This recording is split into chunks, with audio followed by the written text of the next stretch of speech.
It is the 14th of April, 2021. I'm Scott Allen Miller. This is Sheep Guarding Llama. It is Wednesday.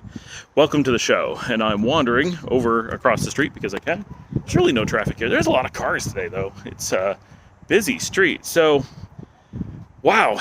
Today was an interesting day. So we had a lot of work this morning. Actually, not nearly as bad because I busted hump this week getting the third chapter of my book submitted. My editor took that at like 2 o'clock in the morning. So today I didn't really work on the book during the day, which is nice. I needed a little reprieve. I will work on it tonight, I'm sure, especially because there's no TVs in the house. So there's very little to do. We can't watch TV, can't play video games. Yeah, I mean, I can like watch something on my computer, but like we've packed up most of the computers. We've packed it, like there's very little to do. Today was a huge painting day. Paul and Dominica did basically the entire living room. That's coming along really well.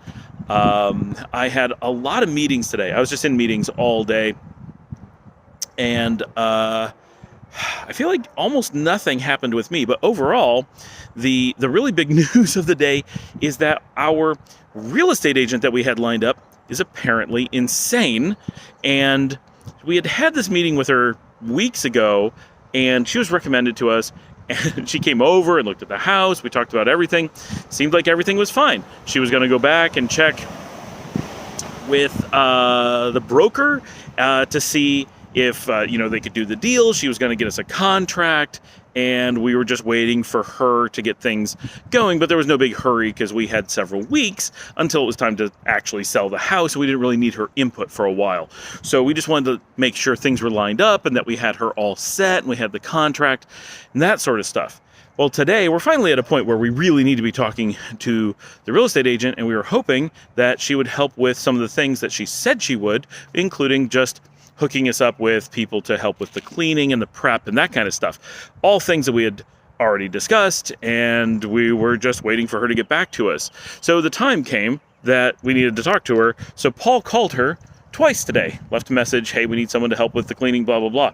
Instead of calling back and being like, oh yeah, I want to make lots of money because it's easy to sell a house in Dallas right now, she instead calls the person who referred her to us and claims we're harassing her and that we refused to sign a contract. We asked her to get us a contract and she refused to give us one. And that we like all this crazy stuff, like we're calling her all the time and we've been asking all these questions and all this stuff. Like we've never spoken to her. She came over one time where we wanted to find out if she could be our real estate agent. And we've been waiting for her to get us the paperwork ever since. That's the entire thing. When we finally followed up, she blew up like we were some kind of crazy people. It's so weird. So reporting her to her brokerage, Berkshire Hathaway, which I can't believe we called Berkshire Hathaway. Like, I don't care if it's a referral. Like, come on. Like, this is the same people who do Geico, right? Like the worst insurance ever. 10 times the cost of anyone else. Terrible customer service. I don't know. Anyway, I did not know. So, so we have a new real estate agent who's actually a broker coming over tomorrow at 10 o'clock in the morning. Hopefully he will not be crazy. So weird.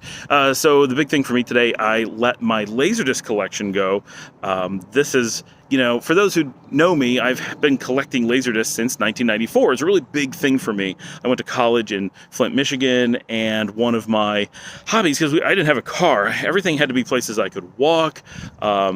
I didn't really know anyone there, so I spent a lot of time doing things on my own. And one of the things that I was really involved in there was audiophile stuff. I had hi-fi stereo and really into that kind of stuff. And I had just gotten into home theater. This is when home theater was just getting started.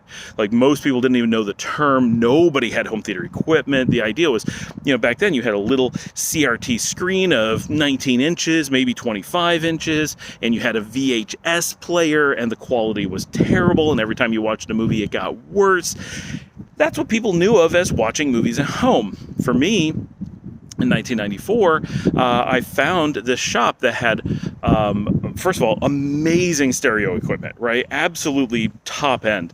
And they took the time to educate me on all kinds of stuff, and I spent tons of time there, and really became very, very educated in how all the things worked, and how speakers are made, and how cabling worked, and what would contribute to sound quality. And they introduced me to Laserdiscs, which I knew Laserdiscs from my childhood because they predate VHS, right? I've been using Laserdiscs since I was very small, but never owned one, never really thought about it, right? Because they're big and expensive. It's the kind of thing you had to rent the equipment for it. And so I started buying Laserdiscs. I got a Laserdisc player. I got a home theater set up. I got, extreme hi-fi, because Laserdiscs for many years still had better audio quality than DVDs. Right, and for quite a while they even had better image quality. Right, DVDs took a long time to catch up to Laserdiscs, and never really dramatically surpassed them. They just kind of caught up and had a few advantages. By the end, they were starting to be better, but it was never far and away kind of thing. But so I started collecting, and it became this really big part of my life in the mid 90s, really about 94 through maybe 98. So it's very nostalgic for me. This collection is something I put together over a long period of time, and it's an era that I really like movies. I love the 1990s. I think that they're the second golden era of Hollywood, right? Like, it was just the era before special effects started to take over. Right after that, everything was about big special effects, and the writing was terrible, the acting was terrible. Movies got really boring. But during the 90s, it was this really high quality era of movie making. We had like the 80s with some of the stuff was great, but there was a lot of just, the 80s were a weird time. In the 90s, we really had the ability to make movies at much lower cost, and we're able to put a lot of quality into writing, into acting, into film quality, cinematography. And I think it was an era when movies really hit the kind of the peak of their art. And so I really love this era, and had so many movies that I just love from that era. And then later I just lost interest, right? I did collect DVDs, and there are some movies now I like to watch, but my desire to watch movies is very different. And my kids don't really like movies. They have a few they like, but they're really few and far between. Nothing like what it was like when I was a kid, where if you said, hey, we're going to watch a movie, that meant something good. Like, yeah, I want to watch a movie. Now we say it and we're all like, I don't know if I feel like sitting through a movie, right? Like, the world has changed. So this collection was also really meaningful to me because when Dominica and I met, we met at a wedding, and the first thing that we ever did together wasn't a date. Our first date was like a couple weeks later, but the very first time that we hung out in any capacity whatsoever, other than the wedding that we met at, was to watch movies on Laserdisc, right? And when we were dating, we did a lot of watching movies on Laserdisc. That was a thing that we did. And all of my roommates at the time, they all collected Laserdisc. They all had Laserdisc players. We all were into, because that was a thing then, right? So it was a huge part of not just my life, the ecosystem around me. Andy and Nate and Bob and Dominica and everybody, we were movie people. It was huge. And so when Dominica and I got married and we bought a house, one of the things that immediately she was like, yeah, of course we can get a home theater, like a real one, like way beyond what we've done before.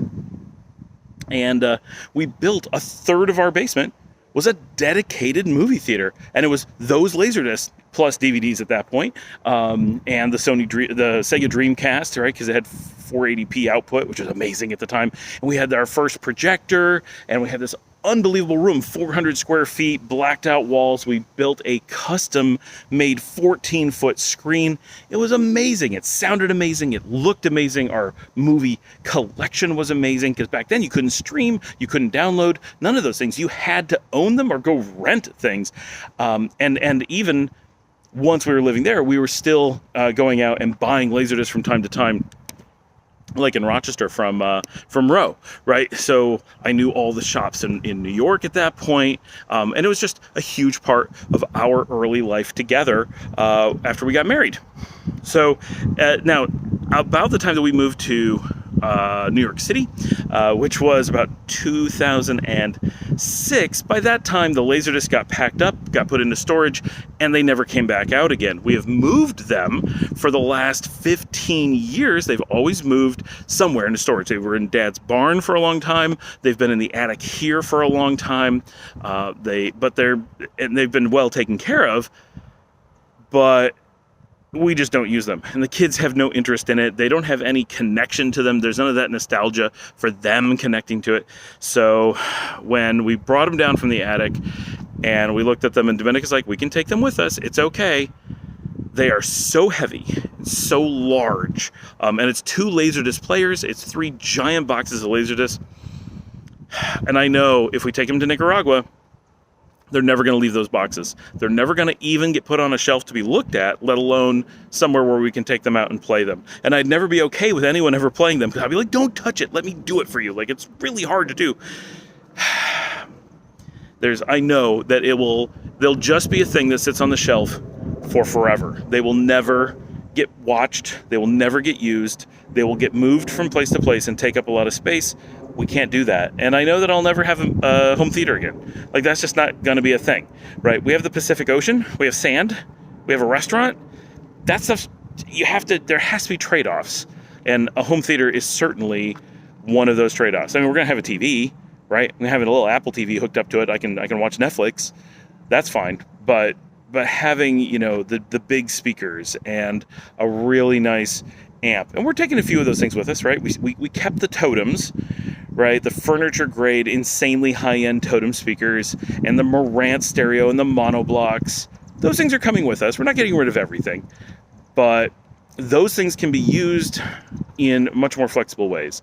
The Laserdisc, it's tough, right? Like, it's one of those things I'm really attached to, but it doesn't make sense.